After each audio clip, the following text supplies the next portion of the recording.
அவர் வருவாரா என்ற கவிதையின் தொடர்ச்சி. நீர் வருகிறீர் என்றால் எங்கு என்பதே என் கேள்வி. இஸ்ரேலிலா இல்லை காசா லெபனானிலா?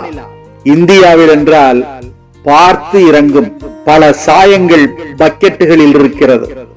அட, யார் என்னை தொட்டது? அன்று ஆண்டவர் கேட்ட அதே கேள்விதான். ஆனால் அடிப்படையிலேயே முரண்பாடுகள். இந்த அண்ட வெளியில் காற்றை தவிர என்னை தொட எந்த நாதியும் இல்லை.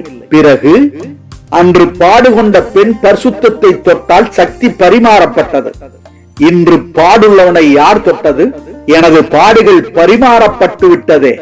ஓ ஆண்டவரே, நீரா? நீர் வர வேண்டும் என்றல்லவா கோடாங்கிகள் குறி சொல்லிக் கொண்டிருக்கிறார்கள். எனக்கு இப்பொழுதுதான் புத்தி தெளிகிறது. உலகத்தின் முடிவு பரியந்தம் உங்களுடனே கூட இருக்கிறேன் என்பது புரிகிறது. மரத்து போன மரமண்டைகளுக்கு தாமதமாகத்தான் நினைவுக்கும் வருகிறது. கையில் துரட்டியோடும் 5 காயங்களோடும் அங்கி போட்ட ஆண்டவராகவே பார்த்து விட்டதால் அடையாளத்தை தேடுகிறோம். எனது வேராய் நீர் இருக்க, உச்சங்கிளையாய் நான் இருக்க, என் உச்சந்தலைக்கு மேலே உன்னை தேடுகிறேனே, மன்னித்து விடு. எங்களது ஏக்கமும் எதிர்பார்ப்பும் காலவழுதான். கசங்கி காலாவதியான காலண்டரை பார்ப்பது தவறுதான். ஆனால் வருடத்திற்கு ஒரு முறை மட்டும் புத்தாடையும் புது பலகாரங்களும்.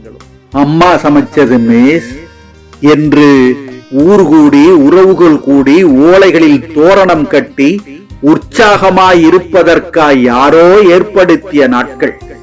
இன்று அம்பக்கு ஆடம்பரத்திற்காக எல்லாமும் நடைபெறுகிறது. பாவம் விட்டுவிடு.